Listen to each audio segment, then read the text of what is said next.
अस्सलाम वालेकुम दोस्तों, मेरा नाम है वकार अहमद और आप देख रहे हैं इट्स पैरामेडिक्स। उम्मीद करता हूं आप सब खैरियत से होंगे।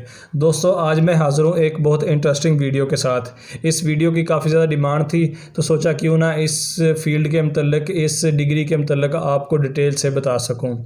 मैं बात कर रहा हूँ फार्म डी के मतलब। इस डिग्री का स्कोप क्या है पाकिस्तान में, इसका कैरियर, जॉब्स, एलिजिबिलिटी क्राइटेरिया और इसकी सैलरी कितनी होगी।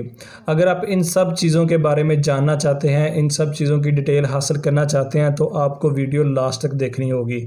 और मेरी रिक्वेस्ट है, जिन भाइयों ने अभी तक मेरे चैनल को सब्सक्राइब नहीं किया तो अभी सब्सक्राइब कर दें और साथ लगे बेल आइकॉन को प्रेस कर दें ताकि तमाम नए आने वाली वीडियो आप तक पहुँचती रहें। दोस्तों, बढ़ते हैं वीडियो की तरफ और बात करते हैं फार्मेसी के मतलब। फार्मेसी है क्या और हम क्यों ज्वाइन करें इसको।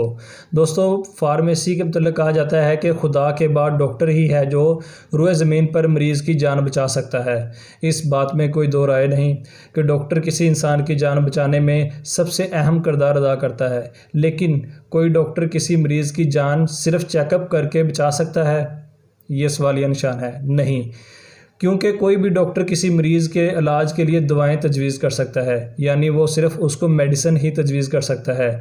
और मेडिसिन की तैयारी का अमल मेडिकल की एक अहम और मुनफरद शाख से जुड़ा है जिसे फार्मेसी कहा जाता है। जिस तरह एक माहिर डॉक्टर मर्ज़ की तशख़ीस यानी उसको डायग्नोस करता है, उसके मर्ज़ को, उसके जो इलनेस होती है, जो बीमारियाँ होती हैं, उसको डायग्नोस करता है।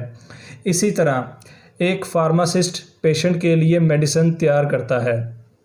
मुल्क में कई हज़ार रजिस्टर्ड फार्मासिस्ट मौजूद हैं और एक माहिर फार्मासिस्ट भी इतनी अहमियत रखता है जितना कि एक डॉक्टर। कुछ अर्सा कबल फार्मासिस्ट की इतनी अहमियत ना थी, ताहम अब इस रुझान में तब्दीली आई है। आम तौर पर यह ख्याल किया जाता है कि एंट्री टेस्ट में नाकामी के बाद फार्मेसी के शोबे में दाखिला लेता है। लेकिन हम ये क्यों नहीं मानते कि फार्मास्यूटिकल फर्म्स के बिना कोई भी माशरा एक सेहतमंद माशरा नहीं कहलाता। कोई भी डॉक्टर फार्मास्यूटिकल फर्म्स के बगैर पेशेंट का ट्रीटमेंट नहीं शुरू कर सकते। तो दोस्तों, ये था फार्मेसी का इंट्रोडक्शन और इसकी अहमियत। अब बात करते हैं इसके एलिजिबिलिटी क्राइटेरिया की। इसका एलिजिबिलिटी क्राइटेरिया बाकियों से थोड़ा सा डिफरेंट है। इसमें आपको एमडी कैट की ज़रूरत नहीं पड़ेगी। बहुत सारे स्टूडेंट जो सवाल करते हैं कि क्या हमें इसकी एमडी कैट की तैयारी करना पड़ेगी, इसमें आपको बिल्कुल भी तैयारी करने की ज़रूरत नहीं है। और सबसे अहम बात जो बहुत कम लोग बताते हैं आपको, आपकी उम्र 25 साल से कम होनी चाहिए। यानी जिस दिन आपने एडमिशन भेजना है उस डेट से आपकी उम्र 25 साल से कम होनी चाहिए। अगर आपकी उम्र 25 साल से ज़्यादा है तो आप उसमें एडमिशन के अहल नहीं हो सकते। और इसमें आपके एफएससी में कम से कम 60% मार्क्स होना लाजमी है। अगर आपके 60% मार्क्स कम हैं, इसमें जो लाजमी सब्जेक्ट हैं उसमें बायोलॉजी, फ़िज़िक्स और केमिस्ट्री हैं, इन सब और एफएससी प्री मेडिकल में आपके 60% मार्क्स होना लाजमी है। दोस्तों, ये था इसका एलिजिबिलिटी क्राइटेरिया। बात करते हैं फार्मेसी के कैरियर के तौर पर आप कहाँ कहाँ पे जॉब कर सकते हैं और आप इसमें अपना क्या जॉब अपॉर्चुनिटीज़ हासिल कर सकते हैं।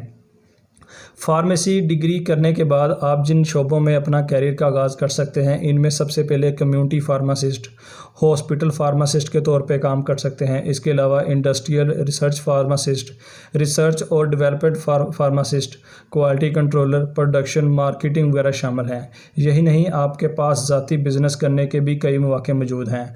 अगर एक फार्मासिस्ट चाहे तो अपनी फार्मेसी बना सकता है, और तो और एक फार्मासिस्ट अपनी फार्मास्यूटिकल कंपनी भी बना सकता है। इसके अलावा अगर आप फार्मेसी करने के बाद इसमें एमफिल करते हैं या पीएचडी करते हैं तो आप एज आ प्रोफेसर या लेक्चरर के तौर पर भी काम कर सकते हैं। दोस्तों, बात करते हैं सबसे अहम चीज़ के मतलब, सबसे अहम मौजू के मतलब जो सबका ध्यान होता है, जो सभी इस चीज़ को फॉलो करते हैं, इस चीज़ को देख के किसी भी डिग्री में एडमिशन लेते हैं या किसी भी डिग्री को अपनाते हैं, वो होता है सैलरी और आने वाले वक्त में इसकी सैलरी क्या होगी। दोस्तों, जो अभी फ्रेश फार्मासिस्ट जो मार्केट में आ रहे हैं, जो अपनी फार्मेसी मुकम्मल करके निकलते हैं मार्केट में, एज अपना कैरियर स्टार्ट करते हैं, उनकी स्टार्टिंग सैलरी पाकिस्तान में 50,000 से स्टार्ट हो रही है।